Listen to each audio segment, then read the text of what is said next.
So often veterinarians like myself recommend to our clients to brush their dog's teeth, and yet nearly just as often our clients report back that their dog is running to the opposite end of the house at the mere sight of a toothbrush. So what am I missing? And what should I be recommending differently? Well, to find out more, I reached out to a board-certified veterinary behaviorist, and she sent me one of her pros to learn more. Let's go to work. Hi, my name is Eric Gillespie. I'm a certified dog behavior consultant and a certified professional dog trainer. I work at Animal Care Center of Castle Pines, and today we're going to work on some consent and teaching Watson that it's not so scary to get his teeth brushed. We're also going to let Watson know that he has a choice in the matter, so he can choose whether to do this. And how we're going to do that is with a good old-fashioned treatment mat. This is sort of a consent thing. We want Watson to know that if any time he can get up and leave, he can walk away. So how I'm going to do that is I'm going to place a treat there just for a second, let him know that he gets treats there, and then I'm just going to do a touch. I'm going to touch him, and I'm going to give him another treat, just to let him know that he can leave whenever he wants. And at some points during our time today, I'm just simply going to toss a treat off of the mat, let Watson go get it, and see if he wants to come back here. There you go. Watson wants to come back. So now we know that Watson wants to take part in this. He's okay with everything we're doing. He's not stressed, and he knows that he can get up and walk away from this at any time and not be coerced.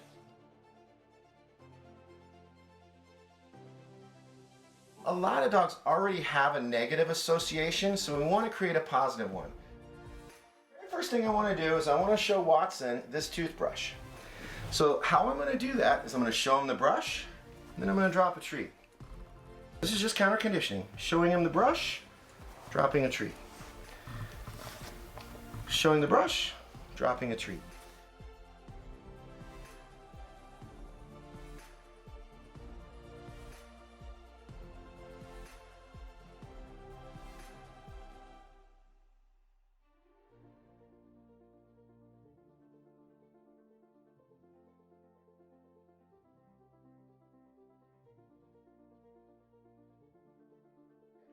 The next step is going to be touching his nose or muzzle with the brush. So we're looking for him to not react to 8 out of 10 repetitions or better, which is going to make him really show us he has a positive association. So I'm going to reach over, I'm going to touch him with the brush, good boy, drop a treat. I'm going to reach over, touch him with the toothbrush, good boy. We're going to use the cue of brush, that is a predictor cue to let Watson know that we are going to touch him. Brush, touch, treat. We're also going to mark it with a good. Brush, touch, good boy. So he understands that that brush is a predictor of food.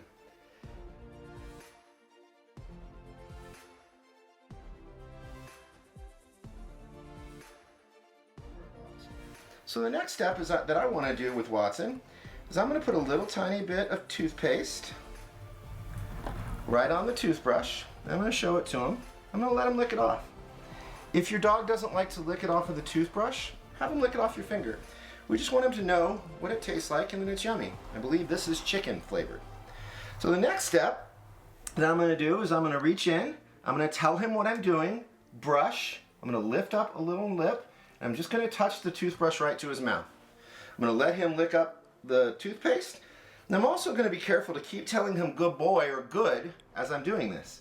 So I'm going to show him the toothbrush, I'm going to reach in, lift a lip, couple strokes, good boy, good boy, good boy, while he's eating that toothpaste. The brush is simply a predictor cue. I'm just telling him what I'm going to do next. Brush, lifting the lip, touching the tooth, and letting him lick all that off.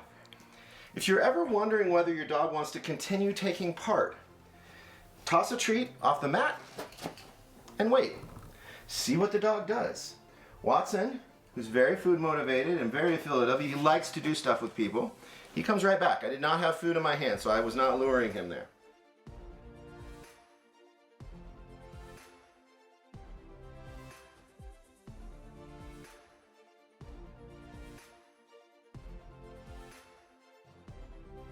Let's say that I was putting that toothbrush right on his mouth and he kept backing away and he didn't want it. What I might choose to do next is just show him the brush, and then I'm going to toss him a treat. brush, and we toss him a treat. So we always want to take a step or two backwards so that we continue making this a positive experience for Watson or your dog at home.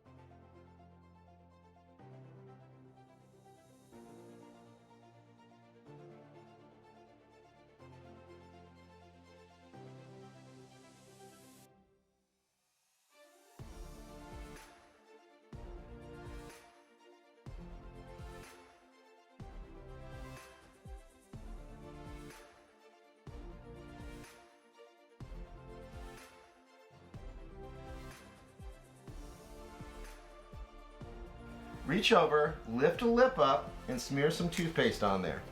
Let him lick it off. So I'm reaching in carefully, lifting the lip, and just touching it. I'm just barely touching that brush across his teeth. And if at any point he wanted to get up and leave, I would let him. So go slow, and if you have any hiccups or stops along the way where you're having a hard time, take a step back and repeat that step a bunch of times, then move forward. Progress is not always linear, especially with dogs. After Eric gave us the tools we needed to get started, Watson and I trained 5 to 10 minutes per day. And once Watson showed me 8 out of 10 times that he was okay with me brushing 2 to 3 teeth, we added 2 or 3 more, and then so on and so forth. And Watson taught us a lot. For starters, brushing was most effective when I had a helper giving Watson affection. The positive reinforcement given by my helper made Watson more engaged and accepting of the training, and more relaxed. We now do our sessions at eye level, with me on the floor and Watson on the couch, because dogs can be intimidated when we hover over them. This is an example of how even though dogs don't talk, they do communicate, and it's through body language. I also started offering something called the jackpot. Instead of giving one treat at a time for good behavior, I put several, or even a jackpot of cheese on the training mat for Watson to dig in while I brush.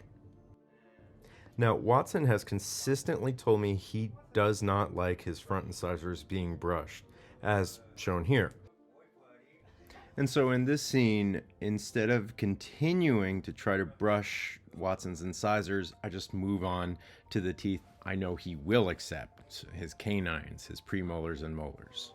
So I need to go back to the previous step of tapping the toothbrush to his front lips until I think Watson is ready for me to try to brush the incisors again. There is the realistic chance that despite my best efforts, I may not be able to brush those incisors. And I want you to understand that just like me, you may not be able to brush 100% of the teeth. That's okay. I would rather see you brush half the teeth and maintain a strong human-animal bond than brush 100% of the teeth and disrupt it. And we want to thank Eric Gillespie for helping us to create this video. If you have any questions, please feel free to leave it in the comment section below. We'll do our best to get back to them. And of course, a special thank you to my best friend, Watson. You're welcome, Dad. Let me know if you need help with anything else. You!